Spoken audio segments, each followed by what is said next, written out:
What if I told you one of the most underrated anime of the early 2000s had all the ingredients for a killer reboot today? Customizable robots, epic battles, and even a bit of philosophical depth. Yep, I'm talking about a show that got buried under the Pokémon and Digimon hype, but absolutely deserves a second shot. Let's talk about Medabots. So hands up if you remember Medabots. Yeah, not a name you hear thrown around much anymore. It kind of faded in the background thanks to Pokémon and Digimon hogging the spotlight back then. But trust me, it was a total hidden gem. Originally called Medarot in Japan, it's a full-blown multimedia franchise. Video games, manga, anime, the works. The anime hit TV screens in the late 90s and early 2000s, and it actually got pretty big in the West when the English dub dropped in the early 2000s. A quick refresher on the essentials. The original Japanese name, Medarot. Genre-wise, we're looking at a mix of action, comedy, sci-fi, and mecha. The setup? It's set in a future where kids compete in battles using customizable robots called Medabots. These bots aren't just fancy toys, they're powered by special AI chips known as medals. These medals give each Medabot a unique personality and fighting style. Pretty ahead of its time, right? And as for the main cast, Iki Tenryo, dubbed as Iki in the English version, is our main human character. His Medabot, Metabee, is an absolute firecracker. He's rebellious, sarcastic, and not exactly great at taking orders. Then there's Rukusho, the quiet, mysterious Medabot with a tragic backstory that'll tug at your heart. And of course, the Rubber Robo Gang, the classic goofy villains that stir up trouble but make you laugh every time. Still with me? Good, because the next part is where things get really interesting. What made Medabots special wasn't just a comedy or action, it was a strategy. These battles weren't random clashes.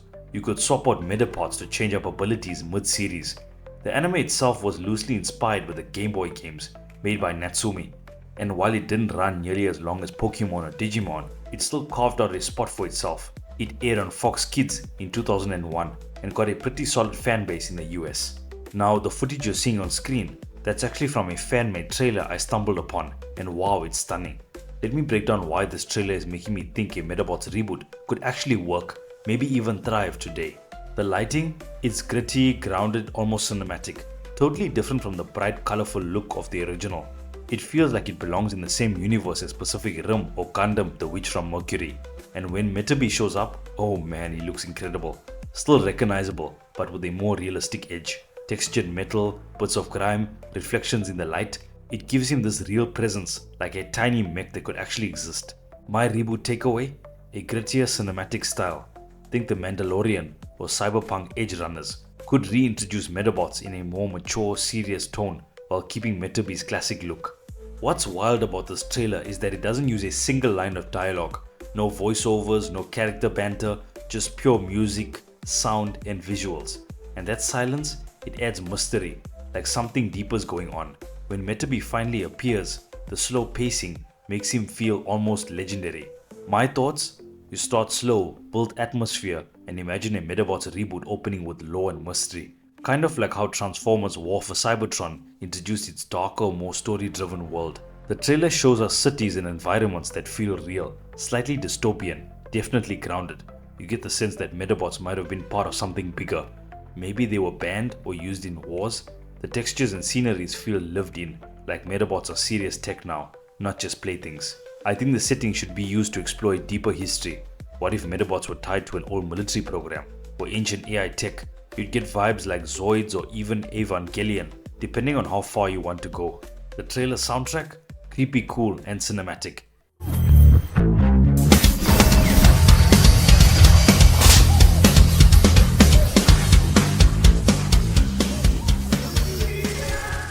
It leans into that sci-fi vibe instead of being loud and cartoony. And every time Metabee moves, you hear it. Clanks, creaks, weight, it makes him feel real. Think the Batman 2022 starring Robert Pattinson, using layered audio, ambient music, and impactful sound effects to give every raw battle emotional weight.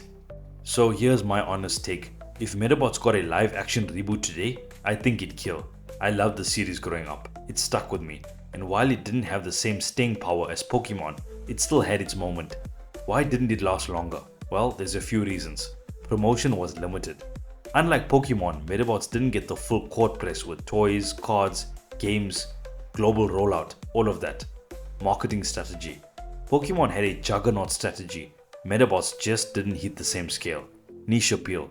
Battlebots are cool, but Pokemon had a way broader vibe. Tons of creatures, collecting, evolving. It pulled in a wider crowd. The competition.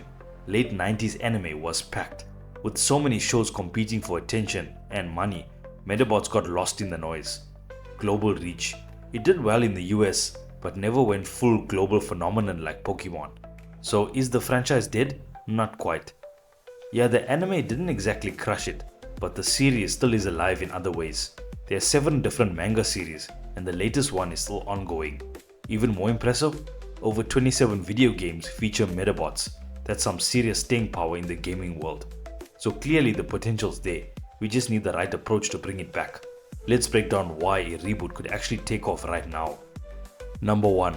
Nostalgia's hot right now. Millennials and Gen Z who watched Medabots back in the day, we're grown, we've got money, we wanted to revisit the stuff we loved. Look at the reboots, Digimon, Yu-Gi-Oh, Beyblade, even Pokemon, all getting fresh life. Number 2. AI and customization is more relevant than ever. People are building PCs, modding phones, customizing everything, and AI, it's in our pockets now. The whole medals have personalities thing, that hits way harder today than it did 20 years ago. Number 3. So much merchandise and media potential. A new anime? Obvious. A mobile game? That could explode. Imagine a gacha system with customizable Medabots and digital collectibles. That'd make a fortune. Number 4. You can play with tone. Go more mature like Digimon Adventure Try. Perfect for us older fans. Or keep it heartfelt and action-packed like My Hero Academia so younger fans can jump in too. Here's what it would need to actually succeed. Modern animation. Keep Metabee recognizable but level up the animation.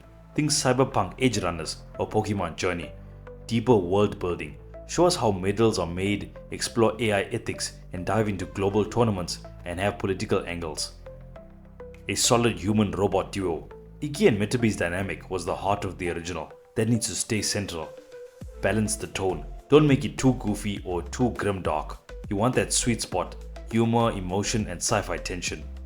Representation and relevant themes. Today's audience wants diverse casts and stories that reflect real-world issues. Tech, freedom, identity. A reboot could totally pull this off. But let's be clear, there are some things to avoid. Don't turn it into a money-hungry cash grab or make it overly childish. Don't complicate the system so much that it stops being fun.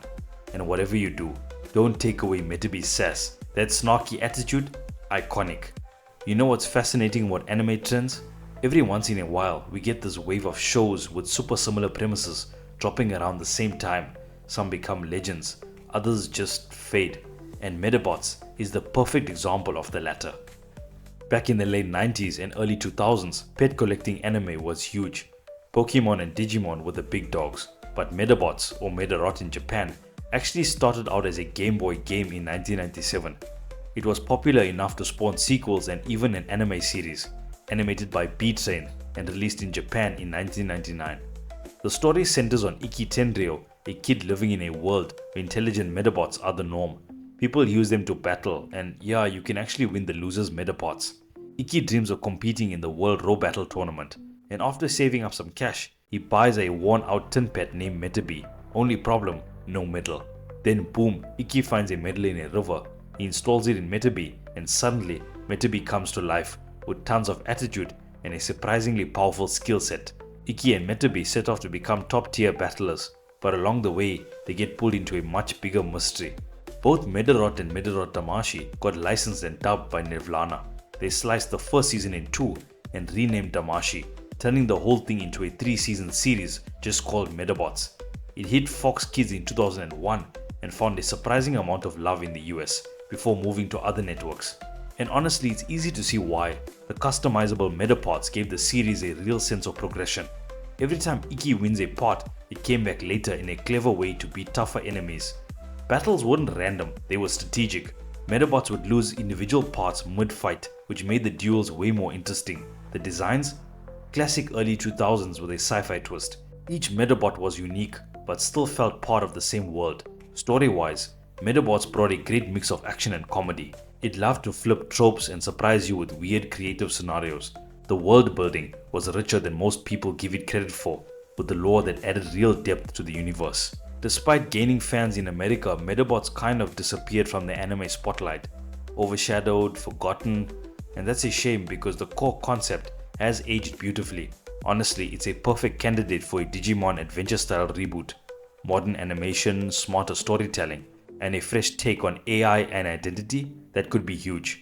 Until that day comes though, Medabots remains a slept on classic that's 100% worth revisiting, especially if you're into retro anime or looking for a different take on the collect and battle genre. Let me know your thoughts in the comments. Would you watch a gritty modern Medabots reboot? Should we be pitching this? Because honestly, I think the world is ready.